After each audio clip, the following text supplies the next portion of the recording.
ये कहानी हिमालय के जंगल की है। एक दिन कालू कौआ अपनी पत्नी गौरी के साथ भोजन की तलाश में जा रहे थे। तभी उसे गौरी, वो बच्ची जो सामने पिंजरे में कैद है, पता नहीं मुझे देखी देखी सी लगती है। कालू, जब भी हम यहाँ आते तब तुम यही बात कहते, चलो हम पास जाकर देखते हैं। यह कहकर वो दोनों बच्ची के पास आते हैं। गौरी, जरा ध्यान से देखो, इसकी शक्ल बिल्कुल रानू चिड़िया जैसी है। मुझे तो लगता है जो रानू चिड़िया की पिछले महीने में एक बच्ची खो गई थी वो यही है, जिसे रानू समझती है वह मर गई है। अरे वो छोटी बच्ची, तुम कब से इस पिंजरे में बंद हो? मुझे नहीं पता, मैं यहाँ बंद हूँ। ये तो मेरा घर है, मैं शुरू से यहाँ रहती हूँ। यहाँ दाना पानी सब कुछ मुझे मिलता है, यही सब कुछ मेरी जिंदगी है। चलो गौरी, हम चलते हैं। मुझे तो लगता है इस बच्ची ने कुछ ज्यादा दिन यहाँ गुजारे हैं। भी तो इसे कुछ भी नहीं पता है और इसे आजादी के बारे में भी नहीं पता है। हाँ चलो, वैसे भी वो सामने इंसान भी आ रहा है। फिर वो दोनों वहाँ से चले जाते हैं। वो अपने घर जाने की बजाय रानू चिड़िया के घर आ जाते हैं। रानू, मैं अक्सर भोजन लेने नदी वाले जंगल में जाता हूँ, तो मैं वहाँ अक्सर छोटी बच्ची को देखता हूँ। वो छोटी बच्ची ना तुम्हारी सेम बच्ची की तरह है और वो पिंजरे में कैद है। पिछले महीने तुम्हारी छोटी सी बच्ची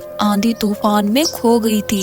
मैं तुम्हारे पुराने जख्म ताजा तो नहीं करना चाहता हूँ, लेकिन मैंने सोचा इस बारे में तुम्हें बताना चाहिए। कालू भैया, क्या आप सच कह रहे हो कि वो मुझ जैसी है? मेरा कोई भी दिन ऐसा नहीं गया जिस दिन मैं अपनी बच्ची को याद ना करूँ। हर दिन मुझे ऐसा लगता है कि मेरी बच्ची खेलने गई है, आ जाएगी वापस। ये क्या रानू, तुम तो रोने लग गई हो। तुम चिंता ना करो, अगर तुम कहो तो हम तुम्हें कल साथ ले चलेंगे। हो सकता कल कोई चमत्कार हो और वो बच्ची तुम्हारी ही हो। फिर कालू और गौरी वहाँ से अपने घर चले जाते हैं। मैं इसी बात से डर रही थी, देखा वो बेचारी कैसे रोने लगी। समय के साथ साथ उसके दुख कम हो गए थे। अगर वो बच्चा उसका ना हुआ तो उसके पुराने जख्म ताजा हो जाएंगे और इस उम्र में वो ये सब सह नहीं पाएगी। गौरी, मैंने तो रानू चिड़िया के लिए अच्छा ही सोचा है। अगर वो बेटी उसकी ही हुई तो रानू चिड़िया की तो जिंदगी ही बदल जाएगी। रानू चिड़िया की तो आज की रात बहुत ही लंबी हो गई थी। वो तो गुजर ही नहीं रही थी। रानू चिड़िया अपनी बेटी के बारे में सोच सोच कर बहुत खुश हो रही थी। और फिर सुबह भी हो जाती है।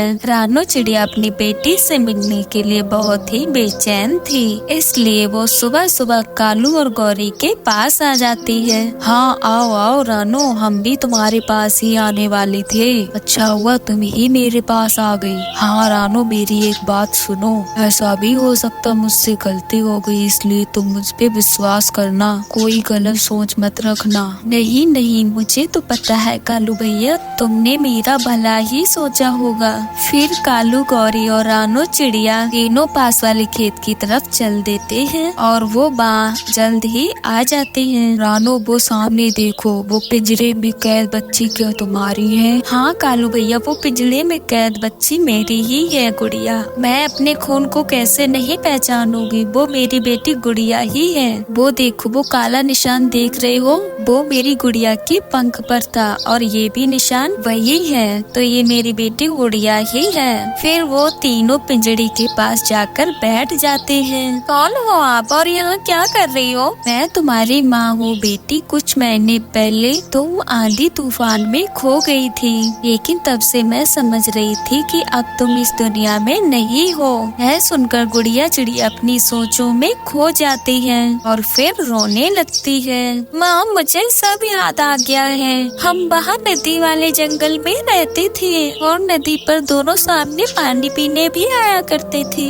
माँ, एक दिन हम जा रहे थे, तभी अचानक तेज से तूफान आ गया था और मैं तभी से खो गई थी, है ना माँ? वो दोनों ऐसे बात कर रहे थे, तभी वहाँ इंसान भी आ जाता है जिसने गुड़िया को उस पिंजरे में कैद कर रखा था। सुनो इंसान भैया, ये मेरी बेटी है जो कुछ महीने पहले मुझसे बिछड़ गई थी। मैं इसकी माँ, मैं इसे लेने आई हूँ, आप इसे आजाद कर दो। मैं इसे आजाद नहीं कर सकता, मैंने इसे बड़ी शौक से पाला है।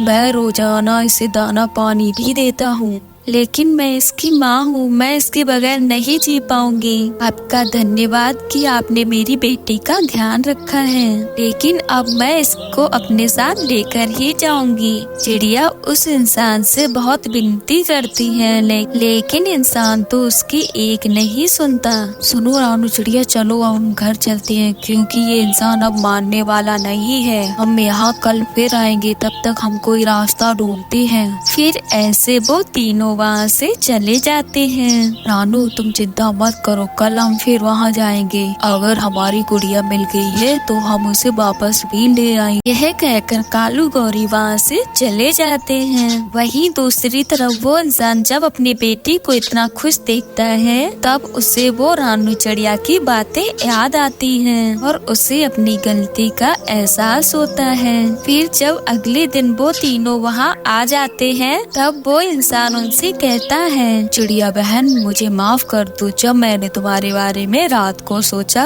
तब मुझे बिल्कुल भी नहीं अच्छा लगा। अब मैं तुम्हारी बेटी को आजाद कर रहा हूँ, अब तुम इसको अपने साथ ले जा सकती हो। यह सुनकर रानू तो खुश हो जाती है और वो फिर गुड़िया को अपने साथ ले आती है। गुड़िया थोड़ा सा ही उड़ने पर वो एक पेड़ पर बैठ जाती है। मम्मा मैं उड़ नहीं पाऊंगी, मैं गिर जाऊंगी, मेरे पंखों में इतनी ताकत नहीं है। बेटा हमारे पंख उड़ने के लिए ही होते हैं, तुम घबराओ मत। वो दोनों फिर से उड़ते हैं। बहुत मुश्किल के बाद चिड़िया अपनी बेटी को घर ले आती है। बेटी तुम काफी टाइम तक उस पिंजरे में कैद रही हो, इसलिए तुम्हें ऐसा लग रहा है। देखो तुम्हारी उम्र के तमाम बच्चे कैसे उड़े जा रहे हैं। अपने अंदर से डर को निकाल दो। फिर ऐसे ही कुछ दिन गुजर जाते हैं, लेकिन गुड़िया चिड़िया डर की वजह से उड़ नहीं पा रही थी। दोनों चिड़िया परेशान होकर डॉक्टर तोते के पास जाती है और उसे सारी बात बताती है कोई अजीब बात तो नहीं है कि तुम्हारी बेटी उड़ नहीं पा रही है। उसने काफी टाइम वहाँ कैद होकर बिताए हैं, तो उसे इस आजादी के बारे में क्या पता है। उसे क्या पता कि ऊंची उड़ान उसकी जिंदगी है। तुम धीरे धीरे समझाओ, जब उसका डर खत्म हो जाएगा तभी वो उड़ने लायक होगी। भैया आप ठीक कहते हो, मैं ऐसा ही करूँगी। फिर रानू चिड़िया अपनी बेटी के पास आ जाती है और वो घर आकर अपनी बेटी को जंगल के बारे में सारी बातें बताती है। तभी अचानक से तेज बारिश होने लगती है। तभी उस तेज बारिश में रानू चिड़िया का घर भी टूट जाता है। हे भगवान ये क्या हो गया, मेरा तो घर भी टूट गया। मैं ये तेज बारिश में अपनी बेटी को लेकर कहाँ जाऊंगी। माँ आप चिंता मत करो, चलो माँ हम इंसान के खेत के पास चलते हैं, जहाँ मुझे इंसान ने कैद कर लिया था। वहीं उस खेत के पास एक अंगूर की बेल है, हम उसी से अपना अंगूर का घर बनाएंगे। फिर रानू चिड़िया अपनी बेटी के साथ उस अंगूर की बेल के पास चली जाती है और उन अंगूरों से वो एक सुंदर सा अपना घर बनाती है। फिर वो दोनों माँ बेटी उस अंगूर के घर में खुशी खुशी से रहने लगती है। दोस्तों आज की आपको हमारी कहानी कैसी लगी? हमारी कहानी को लाइक करें और कमेंट करके अपनी राय दें। कि कमेंट और लाइक हमारे हौसले को बढ़ाते हैं। अगर हमारे चैनल पर नए आए हैं तो हमारे चैनल को सब्सक्राइब करना ना भूलें। अभी का धन्यवाद। एक जंगल में आलसी कौवा का एक परिवार रहता था। वो कौवा और कौवी मेहनत करना नहीं जानते थे, इसलिए वो टूटे फूटे घर में रहते थे। सुबह सुबह रानू चिड़िया उनके पास आती है। वह देखती है कि वो दोनों पति पत्नी सो रहे थे। वह उन्हें आवाज लगाकर जगाती है। कालू, अरे ओ कालू, गौरी, अरे ये अभी तक क्या आप दोनों सो रहे हैं? गौरी बहन उठिए, सूरज सर पर चढ़ आया है और आप दोनों अभी तक सो रहे हो। आप दोनों को क्या दाना लेने नहीं जाना है? चलिए बहुत देर हो गई है, वरना दाना खत्म हो जाएगा। तभी गौरी को भी नींद में बोलती है, रानू चिड़िया अभी सुबह के 7 ही तो बजे हैं। तुम रोज सुबह सुबह आकर हमारी अच्छी वाली नींद खराब कर देते हो। गौरी बहन, मुझे क्या परेशानी है आपकी नींद खराब करने का? वो तो मुझे आपने ही तो कहा था मैं भोजन लेने जाया करूँ तो आपको बता दिया करूँ, इसीलिए मैं रोजाना आपके घर आया करती हूँ आपको जगाने। अच्छा ठीक है। अरे ओ कालू कालू, अरे ओ कालू, रानू चिड़िया के साथ जाओ और भोजन लेकर आओ। कल मैं गई थी भोजन लेने, आज तुम्हारी बारी है, चलो जल्दी उठो। यह सुनकर कालू कौवा आलस में आकर बोलता है, गौरी मेरी कमर में बहुत ज्यादा दर्द है, आज तुम ही चली जाओ, मैं कल जाऊंगा और आज तुम चली जाओ रानू चिड़िया के साथ। हाय मेरी कमर, मर गया रे। कालू मैं जानती हूँ ये तुम्हारा कोई नया बहाना है, मैं नहीं जाऊंगी मतलब कि नहीं जाऊंगी, आज तो तुम्हें ही जाना होगा, मैं बहाना नहीं सुनने वाली। गौरी तुम्हारी कसम मैं सच बोल रहा हूँ, बहुत ज्यादा दर्द है मेरी कमर में। सुनो कालू, मेरी झूठी कस्में मत खाया करो, अभी तो मुझे बहुत जीना है। अरे तुम दोनों चुप हो जाया करो, हर बात पर तुम दोनों झगड़ते रहते हो। कल नहीं जाना है भोजन लेने तो मेरा समय बर्बाद मत करो। नहीं रानू, मैं चलती हूँ तुम्हारे साथ, मेरा पति बुढ़ा हो गया बुढ़ा, क्या पता सचमुच इसकी कमर में दर्द हो रहा हो। है सुनकर कालू को बहुत गुस्सा आता है, वो गौरी से कहता है, बुढ़ा बुढ़ा बुढ़ा किसे का बुढ़ा होगा तुम्हारा बाप, मैं अभी जवान हूँ। अरे कालू भैया फिर से झगड़ा शुरू मत कर देना, चुप भी हो जाए आप दोनों, मैं आपके रोज रोज ड्रामे से तंग हो गई हूँ। अच्छा रानू चिड़िया सुनो, तुम उस तरफ जाओ मैं इस तरफ जाऊंगी, जिससे जितना भोजन मिलेगा हम आपस में बांट लेंगे। है कहकर गौरी कौवी और रानू चिड़िया अलग अलग दिशाओं में भोजन ढूंढने लगते हैं। तभी गौरी कौवी को एक फल दिखता है। अरे वाह, ये मीठा फल तो मैं ही खाऊंगी। कौन सा? रानू चिड़िया को पता है कि मैंने मीठी फल खाए है या नहीं, मैं तो झूठ बोल दूंगी। फिर गौरी कौवी वो मजे मजे से फल खा लेती है। फिर थोड़ी देर बाद रानू चिड़िया कुछ भोजन लेकर वहाँ आ जाती है, जिसे देखकर गौरी कौवी उससे झूठ बोलती है। रानू चिड़िया क्या तुम्हें भोजन मिला? मुझे तो कुछ भी नहीं मिला, बहुत जोरों से भूख लगी है मुझे। गौरी बहन, मुझे कुछ अनाज के ये दाने मिले हैं, भूख तो मुझे भी लग रही है, पहले हम दोनों आधा आधा ये भोजन खा लेते हैं, फिर घर के लिए भोजन ढूंढने जाएंगे। गौरी और रानू वो भोजन खाकर अपना अपना पेट भर लेते हैं। गौरी हमारा तो पेट भर गया है, चलो अब हम ढूंढने चलते हैं अपने बच्चों के लिए भोजन। गौरी और रानू अपने अपने घर के लिए भोजन तलाश करने लगती हैं। तभी गौरी कौवी की नजर पेड़ पर बैठे एक बूढ़े पक्षी तोते पर पड़ जाती है। वो डाल पर बैठकर अंगूर खा रहा था। रानू चिड़िया वो देखो तोते काका पक्के पक्के अंगूर खा रहे हैं, चलो चलकर पूछते हैं उन्हें ये अंगूर कहाँ से मिले। रानू चिड़िया और गौरी कौवी उस बूढ़े पक्षी के पास पहुँचती हैं। ये बूढ़ी काका, आप ये पके पके अंगूर खा रहे हैं, ये कहाँ से मिले आपको? हमने तो बहुत ढूंढा, में कहीं भी भोजन नहीं मिला, कृपया करके हमें बताएं आपको ये अंगूर कहाँ से मिले, हमारे बच्चे घर पर भूखे हैं। यह सुनकर वो बूढ़ा पक्षी उनसे कहता है, यहाँ पर कुछ ही दूर पर एक नदी है, वहीं पर एक सूखा पेड़ है, उस सूखे पेड़ पर अंगूर की बेल लगती है, उसी बेल पर पके पके अंगूर लगते हैं। रो चिड़िया, वो अंगूर की बेल साधारण बेल नहीं है, वो एक जादुई अंगूर की बेल है,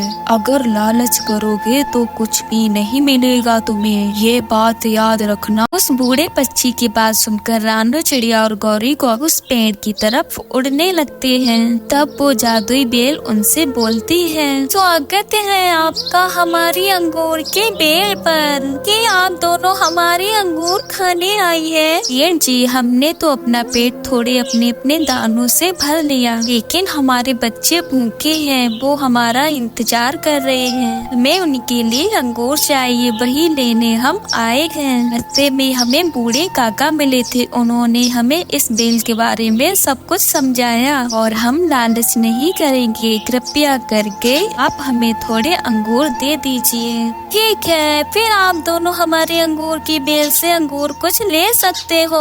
वैसे भी हम जरूरतमंद पक्षियों की सहायता करते हैं, आपकी भी मुझे सहायता करके बहुत अच्छा लगेगा। रानू चिड़िया गौरी को भी एक एक अंगूर के गुच्छे लेकर वहाँ से चले जाते हैं। जो ये देखो, आज मैं तुम्हारे लिए क्या लाई हूँ। मीठे मीठे अंगूर तुम लोगों को बहुत ज्यादा पसंद है ना। उधर कालू कौवा भी अंगूर देखकर बहुत खुश होता है। अंगूर, ये मीठे मीठे अंगूर, मजा आ गया गौरी, ये अंगूर तुम्हें कहाँ से मिले। कालू, अब तो हम बिना मेहनत किए रोज मीठे मीठे अंगूर खाएंगे। फिर गौरी कौवे कालू को सारी बात बता देती है। गौरी, अगर उस बूढ़े पक्षी ने उस अंगूर की बेल के बारे में सबको बता दिया तो हमारे पक्षी अंगूर खाने पहुंच जाएंगे और जादुई अंगूर खत्म हो जाएंगे। और मेरे पास एक आइडिया है, मैं ऐसा नहीं होने दूंगा और आज रात को ही हम अपना घोंसला उस सूखे पेड़ पर रख देंगे और पक्षियों को अंगूर खाने नहीं देंगे। अगर पक्षी अंगूर खाने आएंगे तो हम उन्हें भगा देंगे।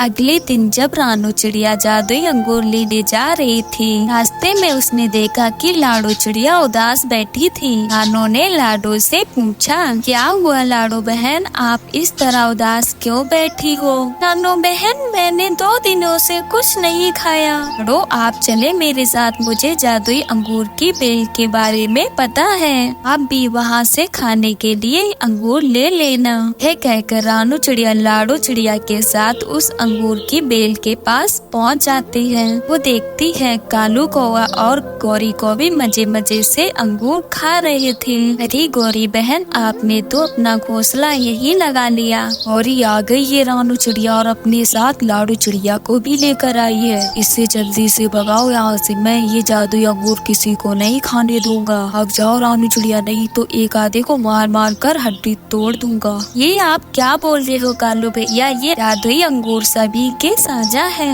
इस जादुई बेल पर हम सब पक्षियों का हक है, अब हमें अंगूर खाने से नहीं रोक सकते। ये रानू चिड़िया, ये अंगूर की बेल अब से हमारी है, इस पर हमारा कब्जा है। मैं और गौरी इस अंगूर की बेल के मालिक हैं। ज्यादा चूचपड़ की तो जान से मार दूंगा। जान बचाकर भाग जाओ वरना अंजाम अच्छा नहीं होगा। यह सुनकर रानू चिड़िया और लाडो चिड़िया डर जाते हैं। ऐसे ही वो जाने को वहाँ से होते हैं, तभी वो अंगूर की बेल बोलने लगती है। सच्चे पक्षी और ईमानदार पक्षी खाए मेरे मीठे अंगूर और बुरे पक्षी बेईमान पक्षी खाए मेरे पत्थर के अंगूर। यह सुनकर कालू कौवे को बहुत ज्यादा गुस्सा आता है। गौरी, सुना तुमने, ये जादुई अंगूर की बेल क्या बोल रही है। खुद तो सूख गई पर इसकी जुबान नहीं सूखी। खाऊंगा खाऊंगा, मैं तो ये अंगूर खाऊंगा। मैं ये सारे मीठे अंगूर अकेला ही खाऊंगा क्योंकि अब मैं इस जादुई अंगूर का मालिक हूँ। इतना कहकर जैसे ही कालू कौवा वो अंगूर खाने लगता है, तब वो अंगूर पत्थर के बन जाते हैं। हाय, मैं मर गया, मेरे दांत टूट गए। गौरी, ये तो पत्थर के अंगूर हैं। यह देखकर रानू चिड़िया और लाडो चिड़िया जोर जोर से हंसने लगती है। मैंने कहा था ना, बेईमान पक्षी बुरे पक्षी खाए मेरे पत्थर के अंगूर। यह सुनकर कालू कौवा और गौरी को भी डर की वजह से वहाँ से उड़ जाते हैं। फिर रानू चिड़िया और लाडो चिड़िया एक एक अंगूर का गुच्छा लेकर वहाँ से अपने अपने घर चले जाते हैं। प्यारे दोस्तों, इस कहानी से हमें ये सीख मिलती है कि हमें कभी लालच नहीं करना चाहिए। दोस्तों, आपको हमारी आज की कहानी कैसी लगी? हमारी कहानी को लाइक करें, कमेंट करके अपनी राय दें। आपकी कमेंट और लाइक हमारे हौसले को बढ़ाते हैं। अगर हमारे चैनल पर नए आए हैं तो हमारे चैनल को सब्सक्राइब करना ना भूलें। आपका धन्यवाद।